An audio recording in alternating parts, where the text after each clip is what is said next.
episode of Progress, Potential, and Possibilities, discussions with fascinating people designing a better tomorrow for all of us. I'm your host, Ira Pastor.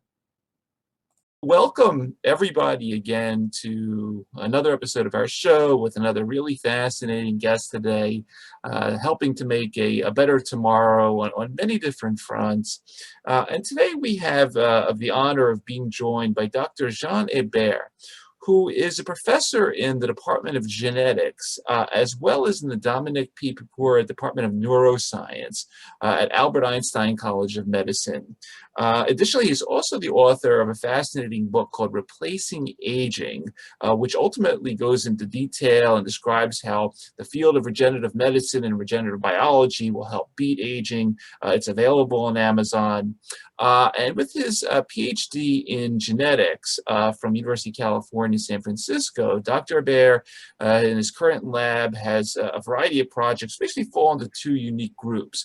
One, they are focusing on studying the mouse neocortex and using the mouse neocortex as a platform for testing the ability of multi-cell type grafts, increasingly resembling the normal neocortex, to ultimately integrate with host tissues for various applications of tissue replacement. A second application that they look at in their lab is testing the ability of various genetically engineered cells, microglia and so forth, ultimately dispersed throughout the adult neocortex to help bolster function. These are extremely, highly collaborative projects requiring a range of multidisciplinary methods, including molecular genetics, embryonic stem cell technology, transcriptomics, surgery, electrophysiology, a lot of other unique disciplines. So all that being said, Dr. Jean Hebert, thank you so much for taking the time out of your schedule to come talk to us for a little while. Thanks for having me, and thank you for that very accurate and kind intro.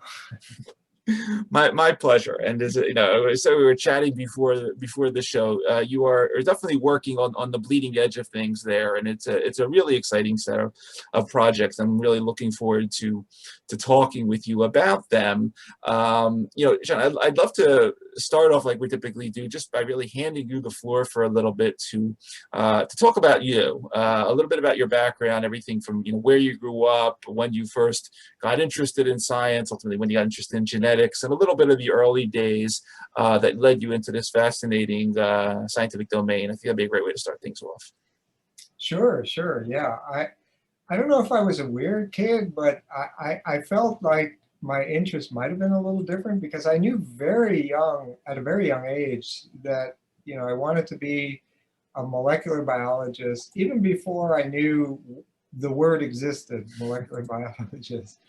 But I guess I was in elementary, and like many kids, you're discovering life, your environment, and how the world works.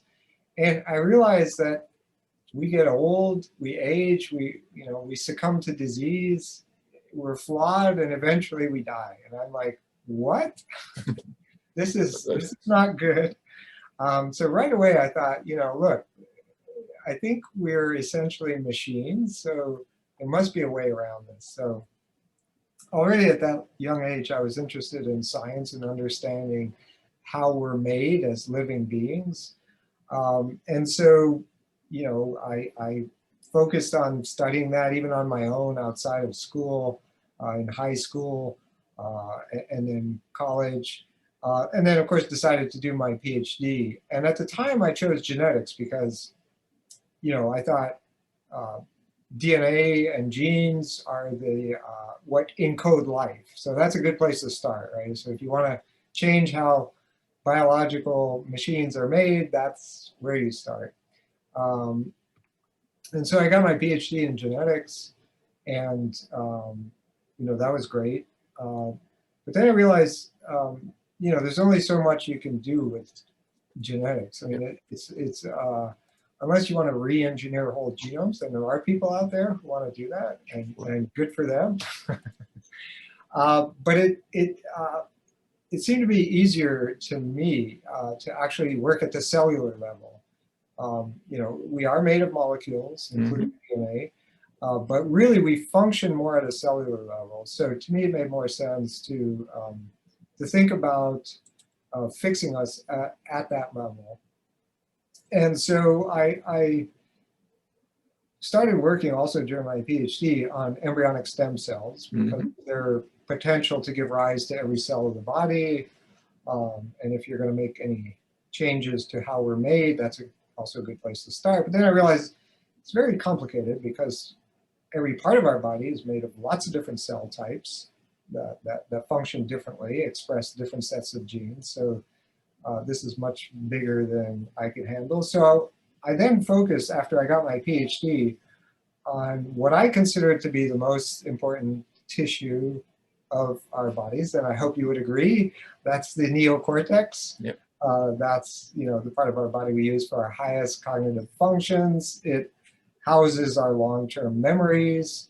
It's what I'm using now to try to formulate sentences that make sense, and what you're using to try to understand me. So it's really, I think, the most important tissue.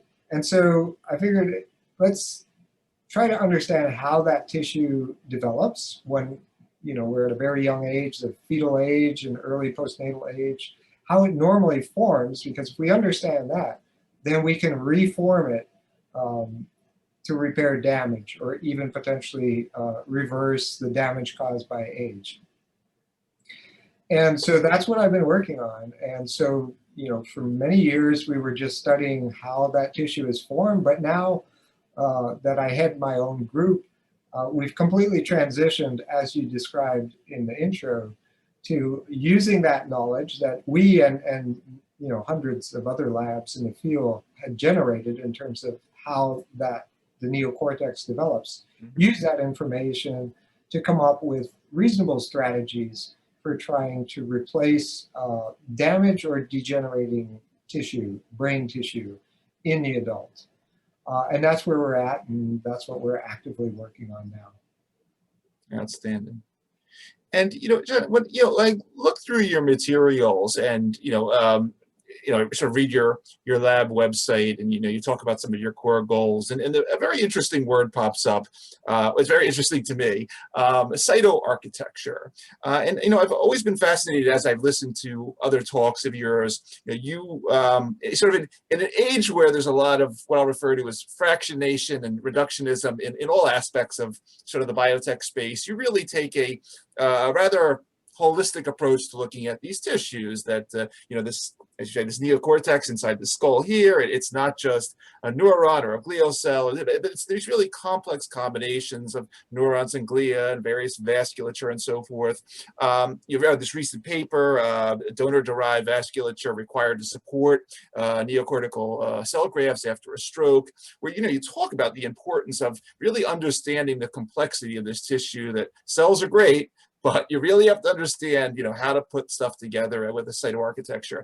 As you look at things like the neocortex and other systems that you study, what are the various components that you, as you sit and say, hey, I'm going to build this new neocortex, what are the various components that come into play? Because it's, as a lot of your publications, hey, it's not just cells, there's extracellular matrix, there's blood flow, there's all sorts of biophysical components for creating a neocortex. Talk us a little bit through about how you think of that cytoarchitecture in sort of your day-to-day work. Yeah, I mean, you're bringing up some really good points there. And the first one that I want to emphasize is this is a complicated problem. Right? I by no means want to make it sound like, we're almost there or it's easy. Sure. The neocortex is one of the more, and some people say the most, but I don't know, but one of the most complicated systems that we know of. If you just look at the neurons, the wiring of the neurons, it's hugely complicated and complex. But then, as you also mentioned, there's lots of different cell types. There's the arrangement of the cells, the cytoarchitecture, and then there's the physiology, maintaining it alive, maintaining it healthy with the circulation. So there's a lot of moving parts that we need to consider. But having said that, what's working in our favor is that the cells that we use, right, are these embryonic cells that already are programmed to do what we want them to do. So we don't have to understand everything that, how the system works, how it develops, how it forms this tissue, because the cells inherently know how to do that. We need to put them in the right ratios, Yep. in the right arrangement, and then let them do their thing. So despite the fact that they will develop to form this incredibly complex tissue, we don't need to understand how that happens. Not entirely anyway. You know, it helps to have some understanding to make sure they're on the right path, because they're doing it in a somewhat artificial environment, the adult cortex instead of the embryonic one. But nevertheless, you know, all the evidence to date suggests that they're going to do what they're supposed to do, even in that adult environment. So that's a really good sign. So, you know, and it also brings up, I think, worth mentioning a couple of points about the misconceptions of the, you know, being able to repair the neocortex because of its complexity, right?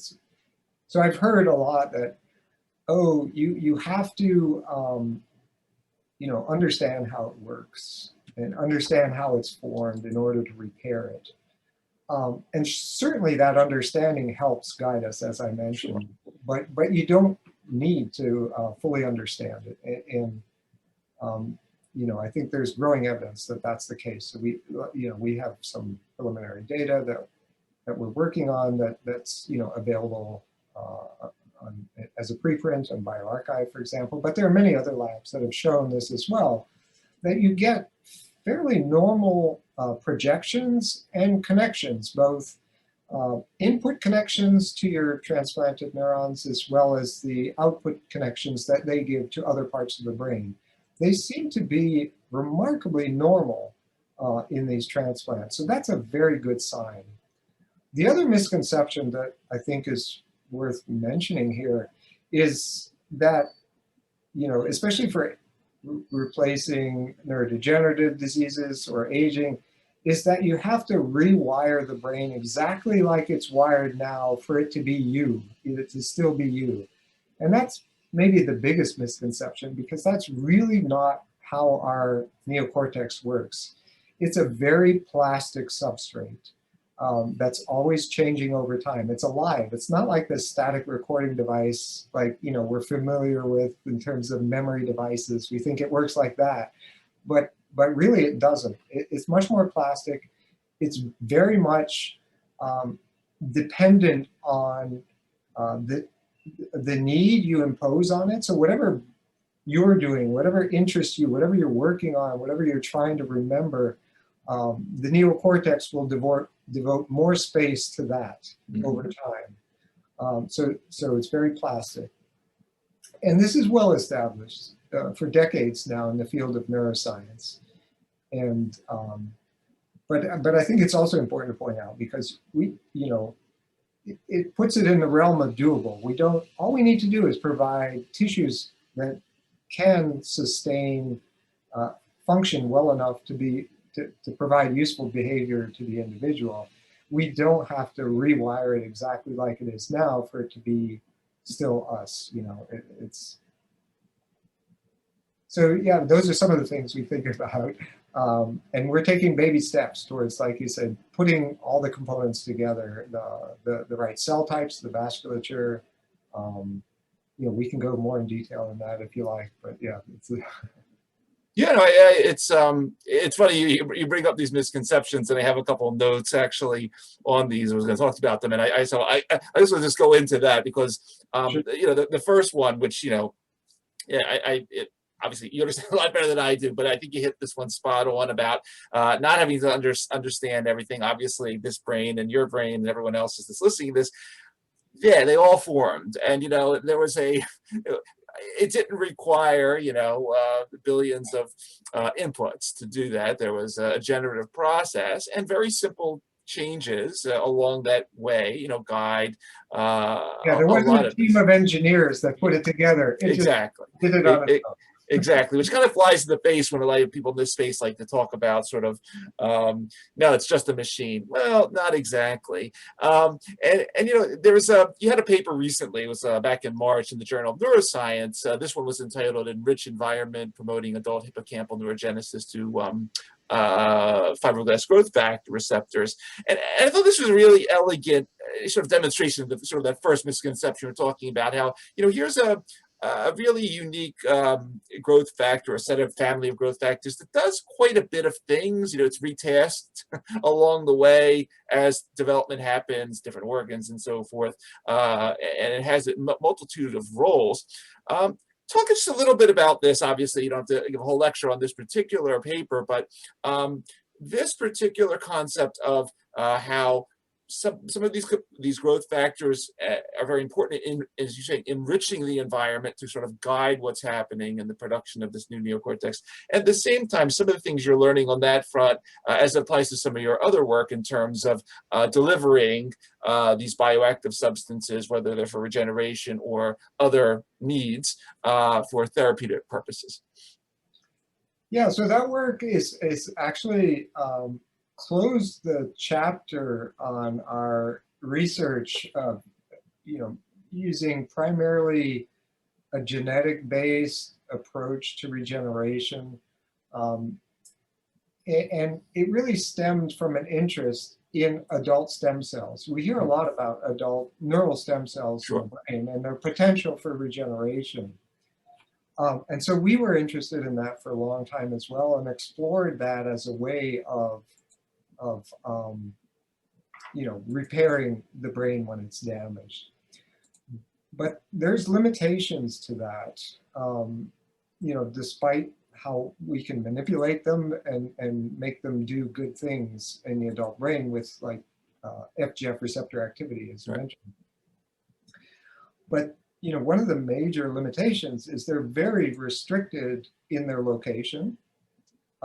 So, you know, we were talking about the neocortex. That's the big outer folded part of our brain that's most important to us. The hippocampus is also very important to us in forming new memories and in mood regulation, but it's a very tiny part of the brain. And it's divided into different components. So the hippocampus has different areas, including one called the dentate gyrus, which has a thin layer of cells called the subgranular zone. And that's the only place in the human brain where there might be active stem cells as we get old. And those stem cells can only give rise on their own to a particular type of neuron that's important for the hippocampus. So, you know, we were trying to get them to do as much as they could, these cells, but we realized that, you know, the limitations preclude us from really exploiting them for broader repair or regeneration or rejuvenation, because, again, they're so restricted in their location. So we, you know, that's why we sort of closed the chapter on that approach. Even though it is very interesting, it does have implications for human health, you know, especially for maybe Alzheimer's, where that's one of the early places in the brain that's hit by neurodegeneration. And so upping the production of neurons there could extend the ability of Alzheimer patients to remember things a little longer before they degenerate. But it, you know, again, sort of limited in its applicability. And it also would take, you know, some sort of genetic engineering to get them to do more, which is feasible, more and more so, but, you know, is not without side effects as well. So, yeah. So I don't know if I, you know, really answered your question, but I just put that study in our broader interests. Sure. And, yeah. No, I appreciate you, you know, delving into from that perspective, but I think it fit nicely with sort of this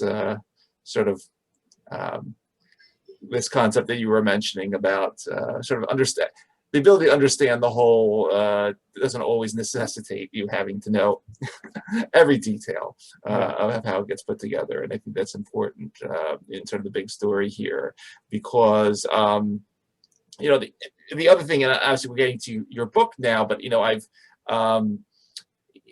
once again, in some of the lectures I've heard, and in some of the sort of the discussion groups that you've been in, you're one of the only people that talk about sort of the grand importance of what I'll say microenvironment. And when we get into this topic of aging, that you know, I'm a big fan of sort of the history of regenerative biology and a lot of the work that was done back in sort of the mid 20th century, which, you know, in regenerative organisms, that is, moving old parts and young parts around in different species that can regenerate and so forth.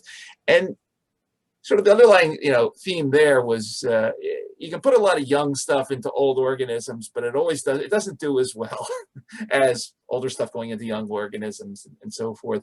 And you know, this microenvironment issue is extremely important.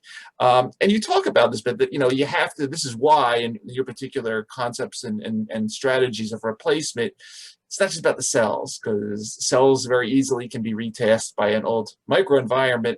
You have to go beyond that. Talk a little bit about this. I think this is an extremely important one to hammer home, especially from some of the themes you talk about in your book, about where you think we need to be going sort of up that ladder of complexity when we're replacing these tissues that sort of negates that aging microenvironment and what it does to cells if we just throw some cells in a system and walk away. Yeah, I completely agree that this is a very important point, especially in the longevity research field, because it's largely ignored. You know, we hear a lot about approaches that target cells or intracellular processes like, you know, repairing mitochondria, epigenetics, telomeres. You know, the list goes on and on. Even things like inflammation are largely, you know, regulated by intracellular processes. So there's a long list, but what's left out of that, and what we know is critical, is the microenvironment, as you say, or the extracellular environment, the extracellular matrix, and those components. We know those are really important. In fact, decades ago, somebody already proposed that even for one component of the microenvironment, that would set a limit to the human lifespan. And no one's been able to say that that's wrong, but no one's paying attention to it either, right? That limit, you know, the one example in that case is a protein called elastin. Okay. It doesn't turn over during our lifetime, but it's incredibly important. It plays a big part in the structure of who we are, our whole body. All our connective tissue has elastin, and our blood vessel walls have elastin in them. And because elastin doesn't turn over, any damage that it accumulates is there for life. Yep. And it's been shown for several forms of damage in elastin that they sort of accumulate linearly over the course of our lives. And you know, that damage takes away the property of the protein elastin so that it's less elastic, and now it's rigid. And so rigid blood vessels are non-functional blood vessels, right? Blood vessels are always adjusting to the needs of the tissue, like our brain. That's how MRIs, or functional MRIs, work in the brain, right? Measure blood flow, that, you know, vessels dilate, restrict based on need. And so as we get old, our blood vessels just can't do that anymore. The tissues become, start to decay and degenerate because of that. And that's just one protein in the extracellular environment, or this microenvironment of cells, that deteriorates. We know this is true for collagens, that some of them can turn over very slowly, but when they accumulate damage, they no longer can turn over. So those are also accumulating and you know, wreaking havoc in all tissues of our body. So, you know, that's why this is critically important, because if we don't address those forms of damage, then really we're not going to get that far with these other approaches. And so that's why I've been trying to emphasize that. And it's also why we've decided to not go with cell replacement, Yeah. but go with tissue replacement, because we need to get rid of all that microenvironment damage in order for the cells to work better. And as you mentioned, we know that if we put young cells that have, a young epigenome, good mitochondria, long telomeres, we put them in an old environment, guess what? They don't work well. The mitochondria, don't perform well. The epigenome changes, telomeres shrink. And conversely, if you put old cells in young environment, you do get some rejuvenation of them. So, even telomeres will re-extend. You get, more expression of telomerase. So a lot of what people are looking at in the longevity research field now are sort of these downstream consequences of this core damage that occurs to our macromolecules, not just proteins, but it also occurs to lipids, carbohydrates, and DNA. But that's really what we need to address if we're going to beat aging. So some of these other approaches might give some health benefits for a little while. So, you can argue they're worth pursuing for that purpose. But wouldn't it be nice if we could actually reverse aging and, be young again? So that's our perspective. That's what we're going for. That's I'm 100% in your camp with that one. I think that's it's a very important message for the longevity biotech space in general too. Every year I feel more strongly about that. Yeah, I've heard you talk strongly about it on different shows, but it's one of those things where it's like, I mean, as I get older, I feel strongly about it. John, coming back to the, we talked about some of the misperceptions you were talking about earlier, and one of these you were mentioning about the plasticity and sort of how much we can actually replace and remove and so forth. And you sometimes get these objections, but I've had people on the show like Mike Levin up at Tufts, who works with all these interesting organisms whose brains you can completely get rid of and they grow back. I've talked to some of the folks that working in areas like terminal lucidity in Alzheimer's patients and other interesting conditions in humans where the neocortex is, really destroyed, but yet, there is that plasticity and some weirdness, let's say, of plasticity that you do nonetheless see. Any interesting, obviously, it's early on, but any interesting things that you're seeing in your work in animals or, other models regarding memories, the human mind, consciousness in general, that fun facts you could tell us about, aside from the core work, because I think this is one of those really, obviously, interesting, mysterious domains that, you're regenerating, you're going to make us all younger, but there really is some cool other stuff that your work feeds into. So any interesting fun facts, love to hear about them. Yeah, I mean, I wish I had some, but it's for our work, it's still a little too early for fun facts. Check in again in 5-10 years, we might have some of those. Got it. But I think I've probably come across some of the same information that you have about these examples about neocortical plasticity, where a person will go have an MRI and they're like, oh, half your brain is missing, right, but you seem normal, that kind of thing, right? So that's pretty amazing, and that is plasticity. In a lot of cases, that might be developmental plasticity, which is even greater than adult plasticity that we have in our adult brains, which is still very plastic. But if you compare it to someone, a child growing up, they have even a lot more plasticity, right? They can learn language and learn anything much more easily. So a lot of these more dramatic examples of plasticity have the advantage of development. But what we read into that is that that's fantastic, because the tissue we're engineering is that of a neonate, right? So we're going to be using that same level of plasticity to repair the adult brain, which is already plastic. So we see these things as a encouraging sign that what we're doing should work.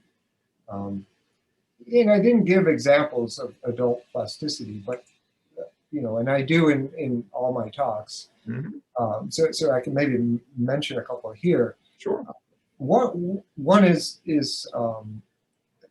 the slow destruction of language in the brain of a 50 or 60-year-old is not necessarily or is not accompanied by a loss of the ability to speak, because if the destruction of the language center occurs slowly enough for plasticity to operate, then then you'll move the language to a different part of your neocortex, and that's been shown with these slow-growing, benign gliomas, not the glioblastomas that kill you, within 18 months, but these slow-growing gliomas take 5 to 8 years before being diagnosed, and they're operable, so you can take them out. And patients with a hole in their brains where the language center used to be never lost the ability to speak, and can still speak normally. And that's a really important example, I think, because it shows that a complex function like language that is very dear to us, we think in terms of language. Words have different unique connotations to each of us.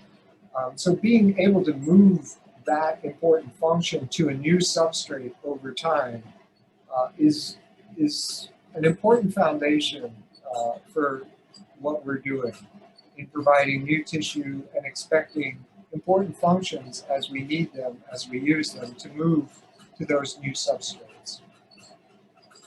Very exciting.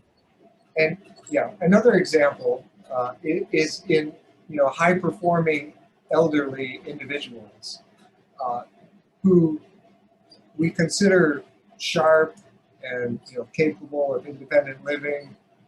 If you look at how their neocortex functions, it's very different than a young adult. Instead of having functions compartmentalized, which a young adult has in their neocortex, they use wider and wider areas of their neocortex for routine functions. And that's because if you look at the tissue, it's very degraded. Okay. And so plasticity is just working hard to use as much of the substrate as possible for what the individual needs to function normally. So another really good example of plasticity, showing how the old brain is just sort of dying for new young substrate to function better and to do more things. So again, I think we're on the right track in trying to come up with replacement neocortical tissue to treat aging and just to repair the neocortex in general. Very exciting. Really exciting stuff. So obviously I have a lot of, the programs going on at the university. You have the book. Anything hot coming up the next couple of months, conferences you're going to be at, talks you're going to be giving, other things that we should be on the lookout for Dr. Jean Hebert on the aging and regeneration scene? No travel or anything like that to conferences coming up. No new books. What I've been focusing a lot on since publishing the book, and the only reason I wrote the book was to bring attention to this, largely ignored aspect of longevity research, which is replacement as a forms of really beating aging. And since the book, I think, I'm happy with the outcome. So I've connected with a lot of people, and the idea is for those with means of supporting research in tissue engineering to do so. Whether it's the brain or other parts of the body, that's really an area that they should consider investing in or supporting.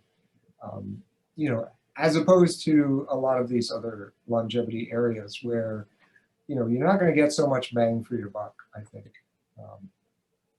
And so, that's been successful, but I'm still doing that. I'm still devoting a lot of my time and sort of this outreach to to get more and more people interested in this approach to reversing aging, and for our work as well, our lab work as well. So, I've been ongoing discussions with a lot of philanthropists, donors, investors, and so in a way I've been more visible, but in a way, scientifically, my time has been diverted to this new fundraising and interest raising project. But I look forward to getting back to 100% full time devoted to the research to make this move faster as well. Well, hopefully we can help you spread the word, because it really is quite exciting portfolio you have there, and I'm really wishing you the best with all of this. For everybody that's going to be listening to this particular episode on the podcast or watching on the YouTube channel, you've been listening to Dr. Jean Hebert, Professor, Department of Genetics, and in the Dominic P. Pepura Department of Neuroscience at Albert Einstein College of Medicine. Check out his book, Replacing Aging. It's available on Amazon, describing the wide swath of how regenerative medicine is going to help us all beat aging. John, I just want to take the time to thank you for taking the time out of your schedule to come talk to us for a little while. Thank you for everything that you're doing there. And as we say on our show, thank you for helping to create a better tomorrow for all of us through what you're doing. Very, very inspiring work. Thank you so much, Ira, and for your insightful questions. Much appreciated.